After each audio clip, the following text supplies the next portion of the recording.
Good evening, everyone, and thanks so much for joining us as we move our 25-year-old author event series from the Free Library of Philadelphia to our new and, we hope, temporary home. My name is Andy Cahan, Director of Author Events. So before we begin tonight, I wanted to point out a couple of useful features on your screen. You'll notice there's a button below suggesting that you can buy a copy of our guest's new book. The button links to the IndieBound website, which will give you access to the online stores of independent booksellers nationwide. They need your support now more than ever, and so does the library. For that reason, I encourage you to make a contribution to keep our digital initiatives alive by clicking the link in the event description. Below, you'll also see the Ask a Question link, which you can use to ask a question, suggest a topic, or vote for other questions you'd like to favor. And you can do that by using the up and down arrows to the left of each of the questions. And lastly, note that you'll be able to see the authors on screen, but the authors and I can't see you. So you can make faces and do whatever you like. We'll have to save that for our next event at the library. It's now my pleasure to welcome Emily St. John Mandel and Beth Kephart. One critic called The Glass Hotel the perfect novel for your survival bunker. In the book, Mandel tells a tale of a gargantuan Ponzi scheme, cryptic threats, and the clandestine landscapes that exist just below the veneer of ordinary life. Tonight, she'll be in conversation with Philadelphia's own Beth Kephart, the award-winning author of more than 25 books, including Going Over, Handling the Truth on the Writing of Memoir, and most recently, her new novel, The Great Upending. And away we go. Well, Andy, thank you so much for having us here, for trusting us with this new technology. My pleasure. I only wish the lighting was better in my office. It's like it's like a ghost story in here. Absolutely beautiful. I was saying to Emily that she glows. She needs no light. She just glows. You know, I had to wear a white shirt because the first event I did of this nature earlier in the week, I was wearing a black shirt at first, and I was like a floating head. So, you know, I'm getting the wardrobe together for this brave new world. And here I am in all black except a little spot of red. So I'll learn from you for next time. All right. So that everybody out there knows, I'm going to be asking questions, but we're also going to have the great privilege of hearing Emily read. So embedded in my questions are some opportunities for her to read pages. She already knows the pages, so she's going to flip rapidly to them when we get to those places. But we're going to start. Readers and reviewers have described The Glass House in deservedly rapturous terms. If anyone hasn't read the New Yorker review yet today, you must go to it. It's a brother-sister story, as a Ponzi scheme unravels to disastrous effect story, as a ghost story, and as a book in which, quote, the infinite possibilities available to a writer of fiction are explored. That was Ruth Franklin in The Atlantic. This book is all those things. It is so much more. And so, Emily, for my first question, I wanted to know, when you were crafting the book, how did you define it for yourself? I have had so much trouble with that question, really since I was crafting the book. With my previous novel, Station 11, it was just so easy to kind of have an elevator pitch, so to speak, even for myself. Yeah. So that if anybody asked me what that book was about, I would be like, well, it's about a traveling Shakespearean theater company in a post-apocalyptic North America. You're like, done. That was all you needed. With this one, I still find myself kind of floundering around with description. I see it as a ghost story that's also about a Ponzi scheme and the fallout from white-collar crime. Also about corruption and responsibility. And there's this whole element about shipping. So yeah, trying to wrap that up into something elegant is obviously a task that's so far eluded me. It's a very strange book, and I found it quite difficult to describe. But a beautiful book, and I want to talk to you now about a little bit about the crafting of it. I have read a lot of interviews with you. I know it wasn't the easiest book to produce. There were some editorial questions during the process. But here's a question for you. The longest there is, so bear with me. There are many characters in these pages. That half-brother and sister whose trajectories we follow from underprivileged circumstance to temporary devastating fame and wealth, that crooked financier, The people whose lives in various ways collapse with this scheme, container ship executives and crew members. There are flash forwards and flashbacks, categories of flashes that might not even have a name yet. I worked on finding a name, but I couldn't find it.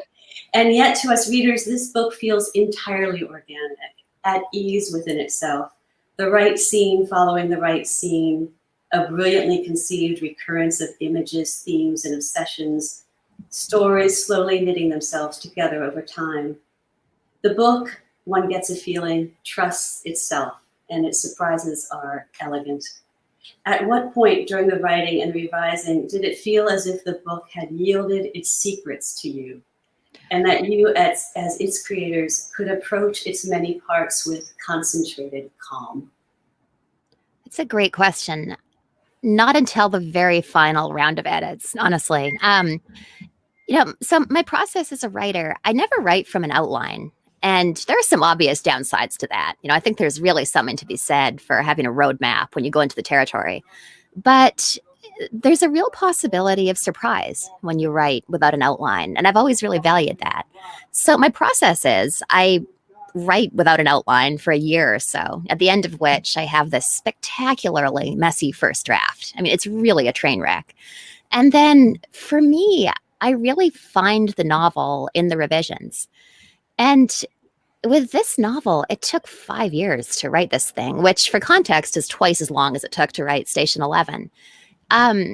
It was just this process of endless revisions. And then eventually I handed in the final draft, what I thought was the final draft to my editors. And to be clear, my editors are wonderful. They make my work so much better than it otherwise would be. The first round editorial notes, I think, could be summarized fairly as, could you please change absolutely everything? So, back to square one, restructure the book, change this, change that. I feel like the edits were so intense that I ended up writing the book about 3 times. Like, I feel like there were 3 discrete versions of The Glass Hotel. And maybe because of that, I didn't really have much confidence in the book until really the very end. And it still seemed possible to me that I might release it and all the reviews might be terrible. Like, I wouldn't have been that surprised somehow. So yeah, I would not say that I ever had a high degree of certainty in this book. Maybe really until the very end, the very last round of edits, where I kind of felt like I had something here. But yeah, there was such uncertainty throughout. Maybe partly because it was the book that followed Station 11, and there's a certain weight of expectation that one puts on oneself. So yeah, maybe that was part of it, just this sort of self-imposed pressure. But yeah, it was hard to write in summary. So were the editorial remarks primarily? I mean, I talked about flash forwards and flashbacks and all the cuts and the ghosts and alternative realities that you so beautifully achieve, I think. Thank you. Were the editorial remarks about creating greater coherence? Were there other storylines that were left out? Were there characters that we no longer see? What was happening there? It really came down to a problem of structure with this book. So one of the books that I love most in the world is Cloud Atlas by David Mitchell, which I'm sure a lot of your audience has read it. For anybody who hasn't, it's got this wonderful symmetrical structure that moves forward and then backward in time with a different perspective at each point. So if section A is set in, say, the 1650s, and section B is in the 1800s, and C is in 1950, you could map that book as A, B, C, D, C, B, A. There's this wonderful symmetry to it. So with my first draft that I submitted of the Glass Hotel, I used that structure.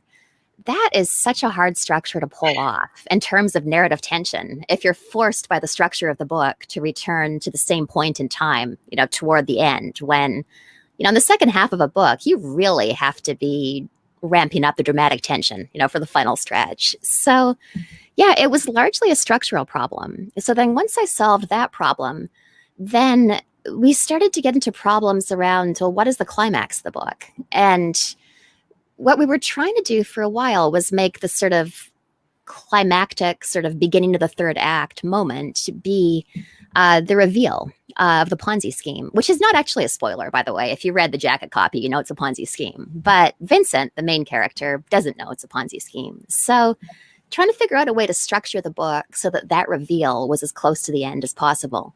That was another. Am I still here? Can you see me? My camera just blinked out. Yeah, I don't see you right now. Oh, but there. I do. Yeah. Okay. Right.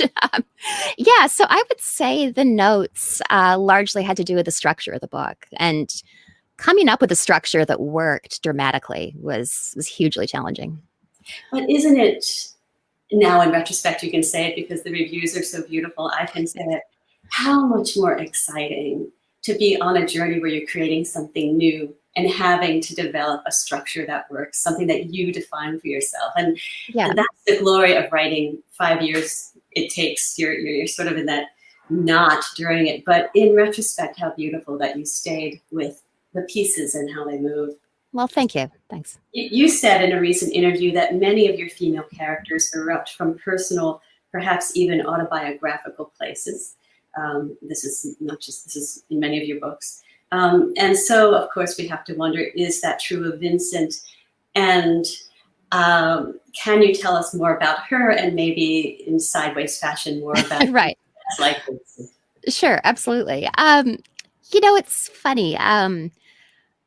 I don't think any of us as novelists set out to write avatars, so to speak. And I swear I didn't catch this pattern until an interviewer doing a profile of me who just read all of my books pointed out to me that there does tend to be a recurring female character who's somewhat undereducated, self-possessed, and widely read. And that kind of is me, I would have to say. I don't actually have a high school diploma. It's kind of a long, boring story. I went to school for contemporary dance.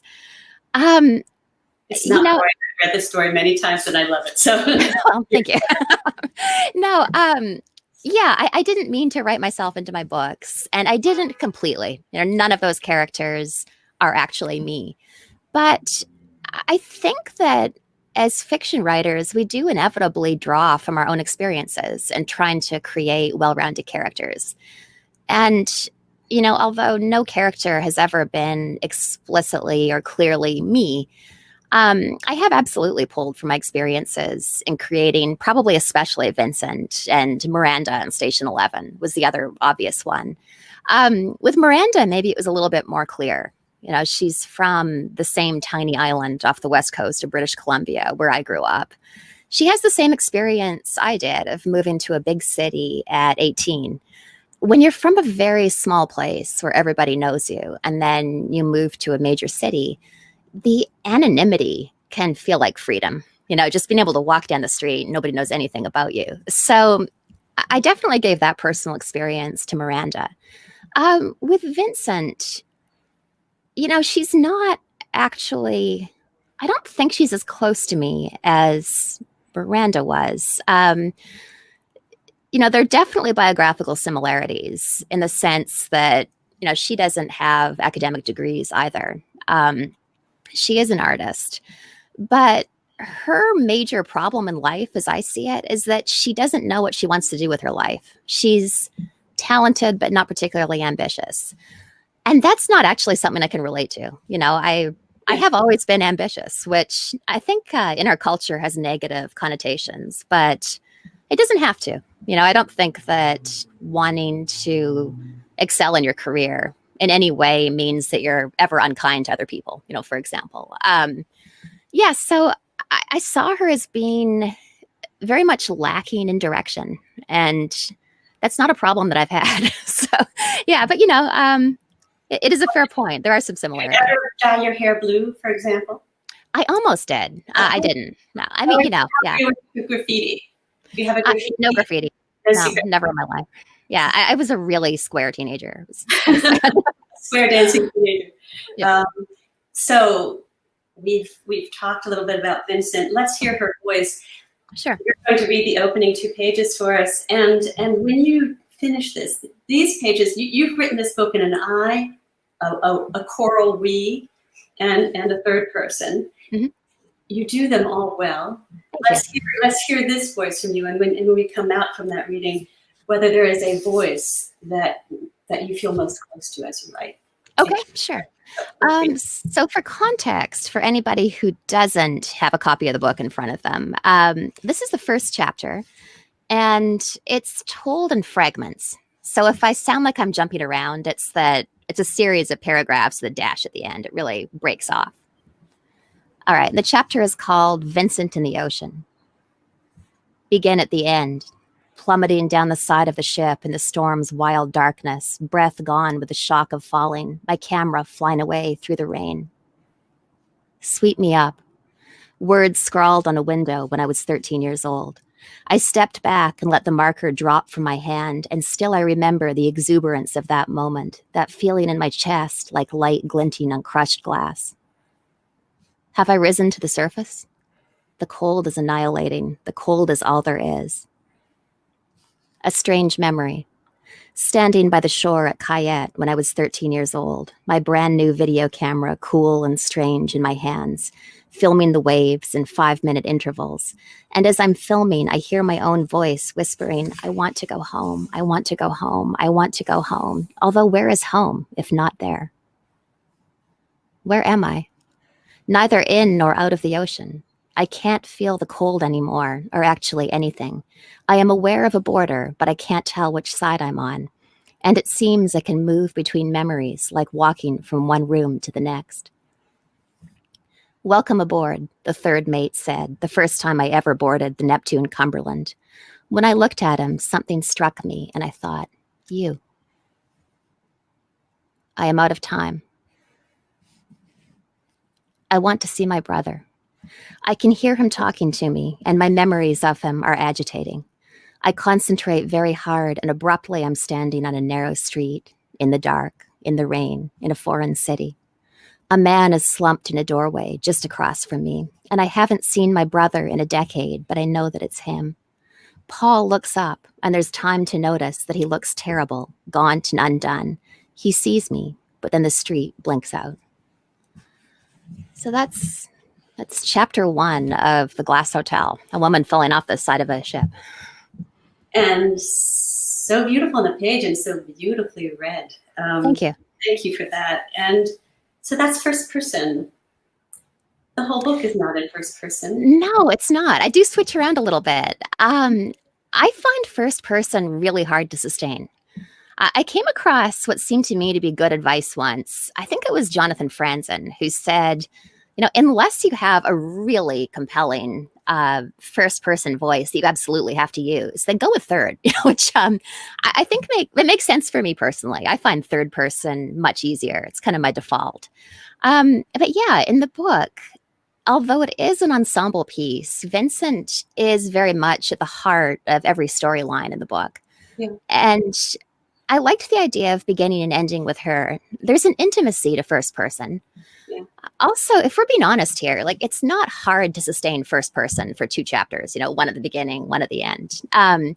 But then to your point, I do switch around a lot in the book. So I would say most of the rest of the book is third person, except, this book does center around this massive Ponzi scheme.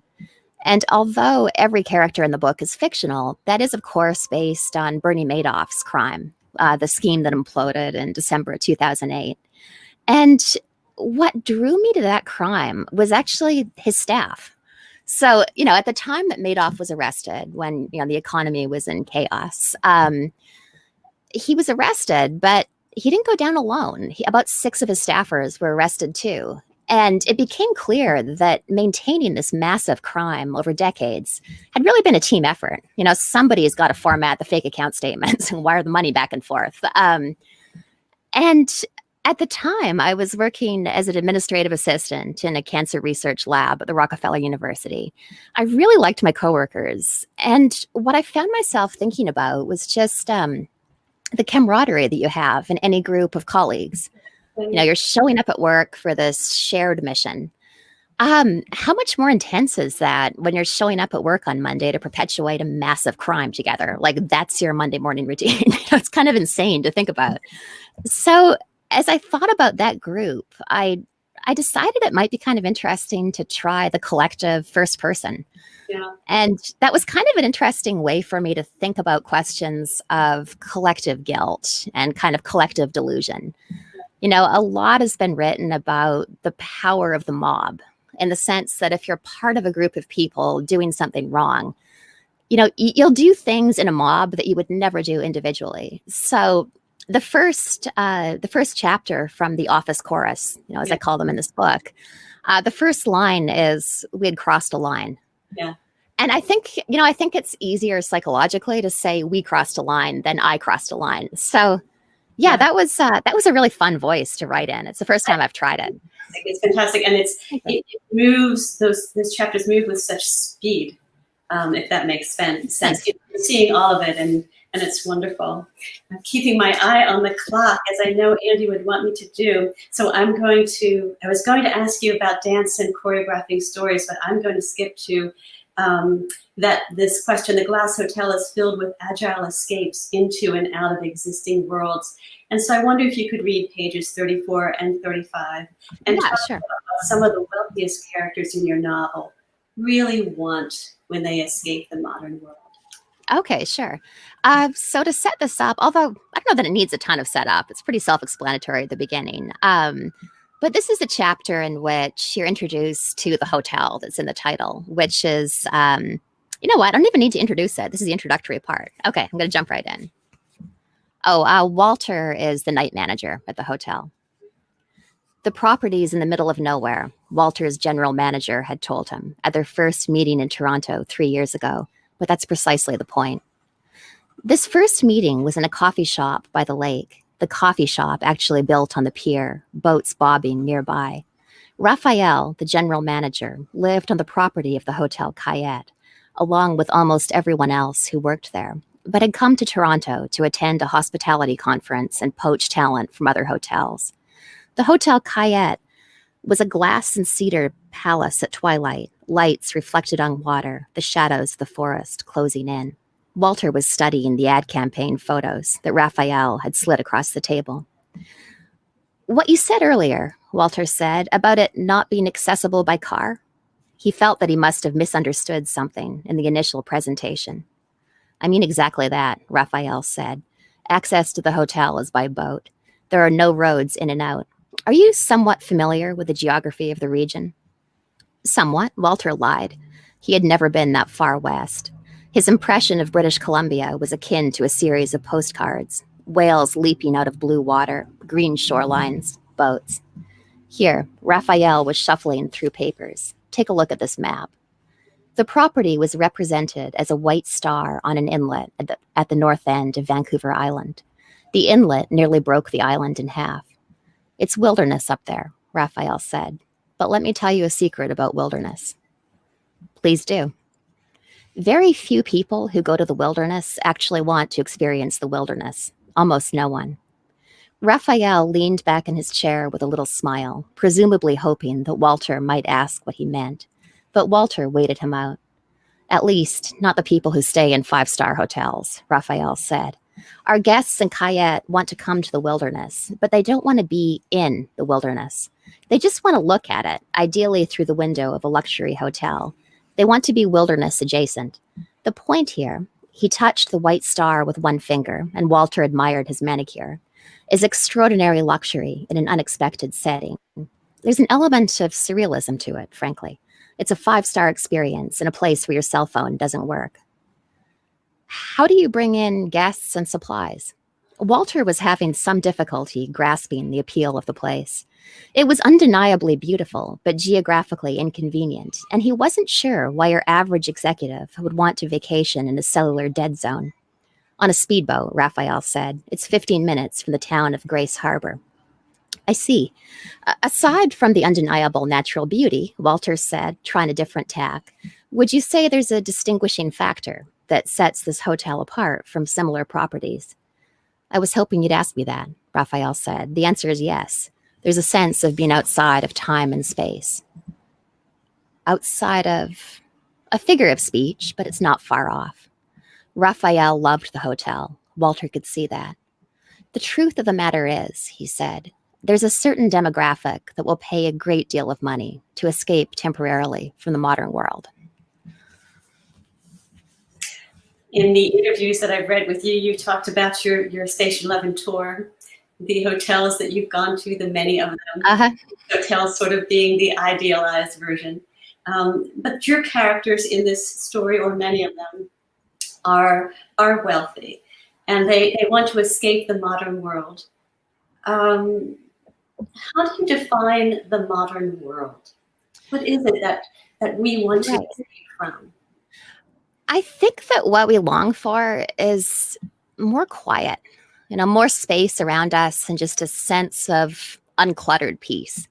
Yeah. And, something I find myself thinking about is how we seek out experiences that block us off from these technologies, which we paid an enormous amount of money for, the alerts that come in our expensive phones, and the things that we need to do for our jobs and our expensive computers. So we invest in the modern world because we have to. That's, our jobs require it. But we really, really value the opposite of that. We'll pay a lot of money as a species to go stay in a resort where our cell phone doesn't work. Or, as I was reading that section right now, just then, I was thinking about this software that I've been using for years called Freedom, which is a subscription program. I don't remember what it costs. It's like $10 a month or something, but you do have to pay for it. And it turns off the internet. And, we, as a household, that we pay a lot of money for high-speed internet, but we also pay money to turn it off because, like everybody else, we're desperate for a little peace and quiet to get, to have peace and quiet, I guess. So it's kind of an interesting paradox there with our technology, that on the one hand, it's wonderful. We're able to do stuff like this. And I don't know when I'm going to get to fly to British Columbia and see my family again, but I've been FaceTiming with my mom almost every day, and it's been really wonderful. So there are things I love about it, but yeah, we do seem to long for quiet. And, this is a whole other topic, but I think that's a big part of the appeal of post-apocalyptic fiction. This is something that came up a lot on my Station 11 tour was, I think there might be a certain longing for a post-technological world. Yes. And there's so much I want to follow up with on that. And I'm looking again at the time with you. We've had hours. We do have hours now in this real world, but not according to Andy's clock. We love you, Andy. I think that I'm going to just ask you two more questions is how we're going to do this. There's a line in the book towards the end where Leon, who is a character we met in Station 11, is talking about being anchored to the earth. And I love this. For me, it was written with such tenderness, and it made me think of all that we learn as parents and how being a parent changes us and teaches us something about books. Your child is 4 years old. Yeah. I was wondering how being a new parent has changed your idea about what stories must be. That's an interesting question. I don't know if it's changed my ideas about stories, but I think it's changed I guess what I'm willing to write about, or what I would write about. So, I'm so grateful for Station 11. Like, it really profoundly changed my life when that book was successful. I don't think I could have written it as a parent. I gave birth not long after the tour ended. But yeah, just the thought process when you're writing a book in which 99% of the population dies, like, that's horrific. I could barely do that before I had a kid. And as a parent, there are just categories of imaginary horror that you just can't even really think about. It's just too much. So I think, I think there are some things that are no longer, or perhaps that's too final, that are not for the moment possible for me to write about. At the same time, it is another aspect of the human experience, which I'm now more qualified to write about, So one of my earlier books, I think it was The Singer's Gun, had a baby in it. And in retrospect, like, there's no detail there because I had no idea what I was talking about. So yeah, it makes you, the experience of being a parent, I'd say it makes you maybe better qualified to write some things, and completely unable to write other stories. Then the last question I ask before our audience steps in. You can make an argument that the world's become more bleak, but I feel like we're always living at the end of the world. You recently said in an interview, when have we ever felt like it wasn't going to be a catastrophe? And in this book you write, sanity depends on order. And you also write, do you find yourself secretly hoping that civilization collapses just so something happens? So right now we're all sort of catastrophe dazed. Mm-hmm. And we are also amazed by your anticipatory imagination in Station 11 and here too in the Glass Hotel with economic disruption. How would you say you see the world finally? And does your way of seeing the world bring you a kind of peace? It might, yeah. I mean, to sort of go first to the contagious elephant in the room, with Station 11. Which I tried to avoid tonight. No, I appreciate it, but it's fine. I'm okay with talking about it. Yeah, at first I was like, please don't ask me about Station 11, but it's kind of inevitable at this point. It's okay. With Station 11, the project wasn't really to write about collapse. It was more to write about a society with no technology. That was an interest of mine. But of course, you have to end the world somehow if you're going to do that. So I chose a pandemic. What became clear to me in researching that book, in reading about past pandemics, is that as awful and terrifying as they are, and this is not to minimize them in any way or to minimize our current moment, pandemics are something that happens. What becomes clear when you start doing the research is that epidemiologists talk about pandemics in the same way that seismologists talk about earthquakes, in the sense that nobody in that field is talking about, I wonder if there will ever again be another earthquake. Well, of course there will be. There will always be another earthquake. There will, unfortunately, always be another pandemic. And obviously, our preparedness and our response to that is what determines the difference between survival and catastrophe. So that's just to say, I don't really feel like I anticipated anything with Station 11. I was drawing on pandemics from the past. And then with the Glass Hotel, I really thought I was writing historical fiction. I was, because I was so fascinated by the Bernie Madoff story.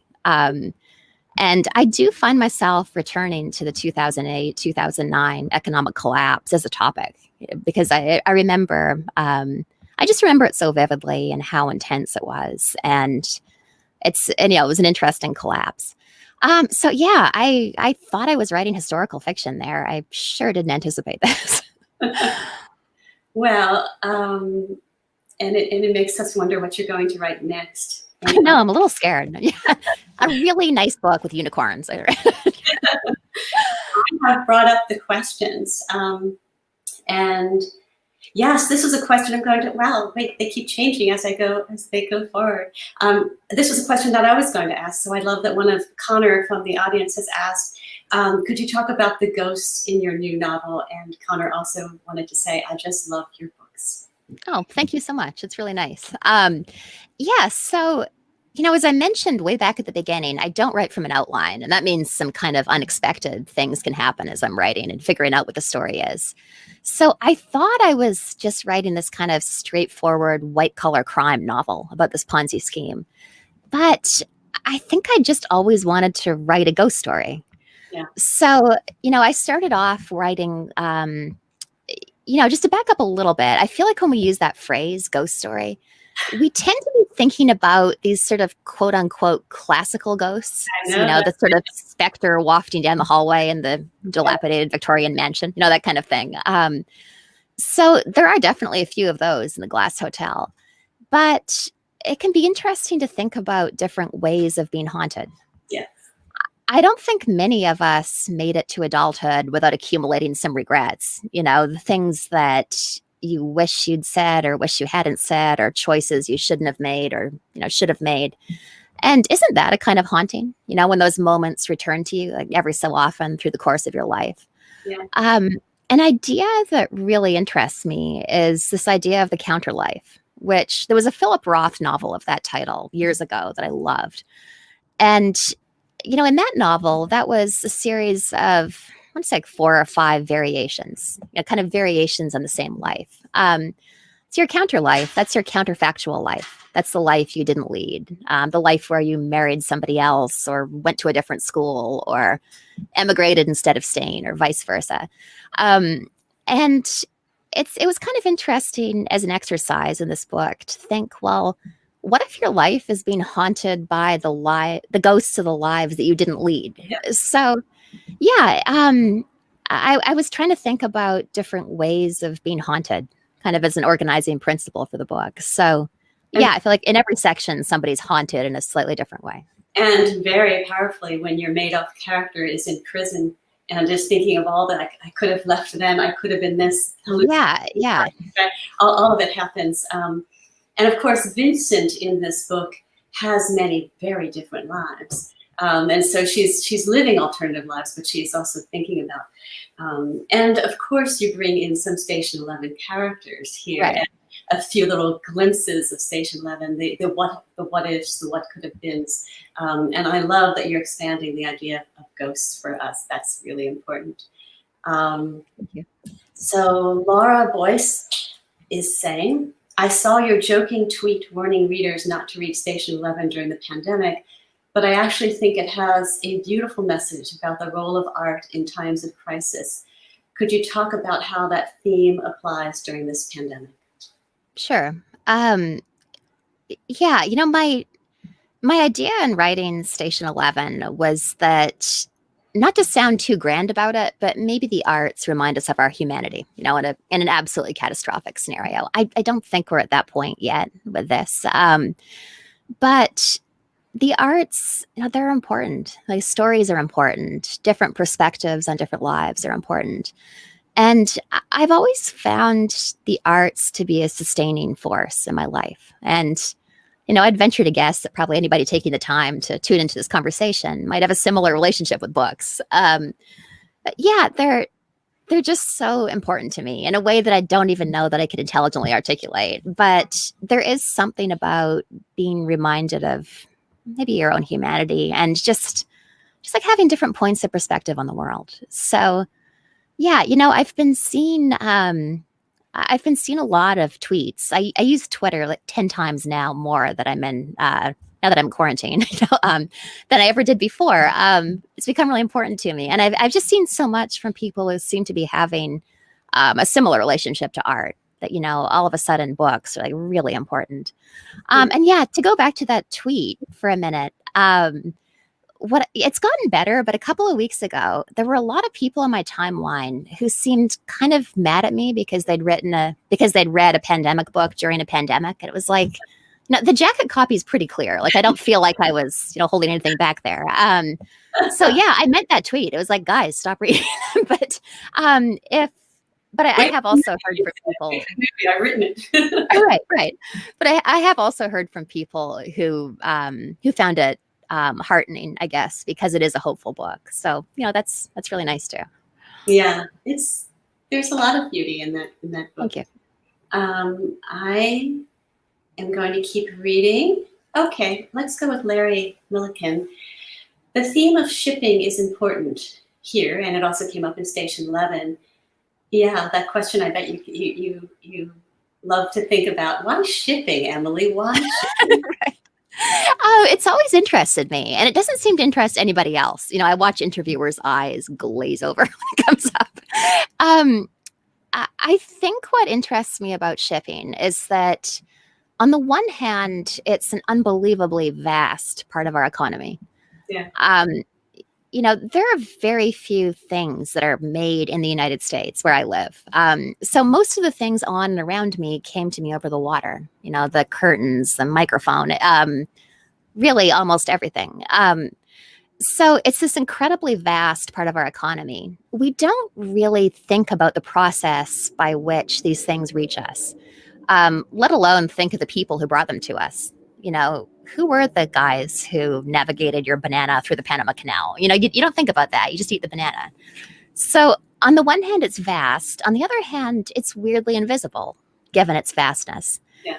And that's, that's partly just for boring reasons having to do with technological advances. That when ships were smaller, they would come into the port, which was part of the city, and the port was part of the life of the city. At this point, the ships are so enormous, they need these immense deep water ports. So, the ship doesn't come into Lower Manhattan, it goes to Port Elizabeth, New Jersey, and it's a little bit out of sight, out of mind. So, yeah, I think it's a combination of vastness and invisibility. Also, the way, shipping, it's this weird kind of liminal territory where the people who work on ships, obviously they're between countries. But I think what a lot of people don't realize is that if a crime happens in international waters, it's not really clear who, if anyone, has responsibility. So it's this weird Wild West in the oceans that's kind of interesting to me too. There's so many follow-ons that I love. One thing that I read is that you love to write about places well, that during your tour you visited prisons, so you had a little bit of sense for your prison scenes here. Here, though, you also really create the interior of the ships, the cooking. Oh, thank you. And so I was wondering, has she been on a ship? I haven't. No, it's really hard to get in a container ship. And the second thing I want to say about that ship is it's on the water. And so much of this, the Glass Hotel, you get there by water. Vincent's mother, disappearance in water. Vincent at the beginning of the end, water. And so the ship is necessary in that way, sort of the solid thing on this fluid metaphor of yours. Let's see what else. This is from Janice Brothermill. Did you study writing? Where, if so, tell us about your life and where you live. And then she's thanking you for Station 11 and saying that she just ordered the glass house from an indie through the link. Janice, thank you so much for supporting Emily and the indies. Thank you. I love. So go back to that question. Did you study writing, and where, if so? I didn't. But before I answer that question, I just wanted to return to that indie thing. A lot of independent bookstores all over the country, if you're not aware of this, they're being incredibly creative and keeping their businesses afloat. So, if you have the opportunity and the means to buy books, this might be a really nice time to support them. A lot of them have had to lay off a lot of their staff, but they will still ship books to you. And, this is a moment when if we want them to still exist after this crisis, then they really need us now. So that's my quick plug for independent bookstores. To return to the writing question, I've never studied writing, but I was homeschooled when I was a kid. And one of the really wonderful things about that education was that when you're homeschooled, you really have a lot of time on your hands, or I did anyway. So I was able to spend an incredible amount of time reading when I was a kid and a teenager. I started writing when I was a kid. One of the requirements of the homeschool curriculum that my parents came up with was that I had to write something every day. So that got me in the habit of writing from a really early age, just these little short stories and poems that I never showed to anybody. And I just found it was something I loved. So it was something I kept doing. My first career was actually in dance. So I studied ballet really intensively when I was a kid and a teenager. And then I went to school in Toronto for contemporary dance, to a conservatory program. And I just kind of fell out of love with it, is really the situation. When I got to be about 21, 22, I just had this realization, like, wait a minute, this isn't actually fun anymore. I don't think I want to spend my life doing this. And it was around that time that I started taking writing more seriously and started writing what eventually became my first novel, Last Night in Montreal. So, I do have a lot of friends who did study writing. They went to an MFA program and had mentors. And I think that would be great. That can be great for people, but it's not the only path. I think another way to learn how to write is to read and write a lot. Virginia Woolf didn't study writing, and it was the lesson of the books she read and how she taught herself to read, is so key. I think when we're not necessarily MFA. Let's see what else we have here. Sure. Some of them I'm seeing that Emily, I'm not ignoring any questions, just seeing that Emily has in some ways answered some. Okay, here is from Stu McDonald. He is in Vancouver. He's pre-ordered The Glass Hotel from the indie book here in Kerrisdale. Can't wait to get it. And he's wondering if you've ever considered writing the Dr. 11 graphic novel that Miranda works on in Station 11. He can't wait to get your next book signed whenever you do another event in Vancouver, and he wants you to stay well. Oh, it's nice. Hope he stays well too. Yeah, I was supposed to do an event in Vancouver. That was one of the cities on my 25 city tour. I did think about doing the graphic novel from Station 11. And at one point years ago, I'd even started writing the graphic novel script for it, like specifying what every page looked like. To be honest, at that time, I was still touring for Station 11. It was during the paperback tour. And it was just like Station 11 overload. It was too much Station 11 in my life. And by that point, I'd started to write The Glass Hotel, and I was more drawn to that. So, I guess I'd say I wouldn't rule it out as a future project. It's one of those projects that I would love to do at some point, but I don't have a clear plan, so it might be never. But yeah, good intentions. Do you draw, Emily? No, not at all. I'd have to commission an artist. You never know. So here from Jake, I saw news a while back that you're writing the pilot for the Glass Hotel TV series. What has the process been like to adapt your work for a different medium? This you also did for Station 11. In fact, you were going back and forth for a while to the West Coast, weren't you, for that? So you've been involved in filmic, and of course you're married to theater. So what is this process, converting something on the page to? It's been really interesting. And just as a really minor point of correction, I was actually going back and forth to the West Coast for the Glass Hotel. So Station 11's filming, but I have nothing to do with it, which is fine. Yeah.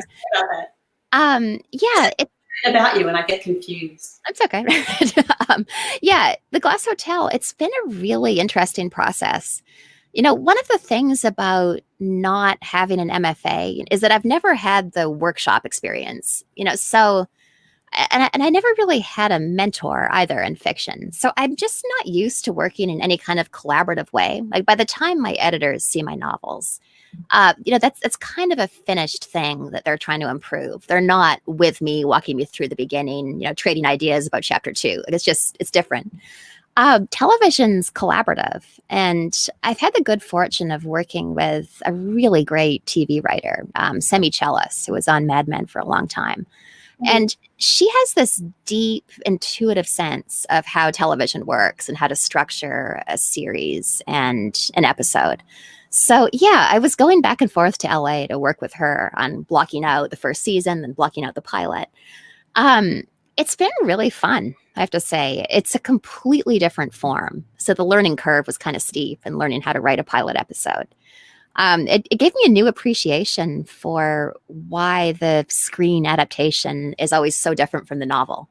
That as a reader, you see your favorite book adapted to screen, and you get kind of indignant. You're like, why is everything different?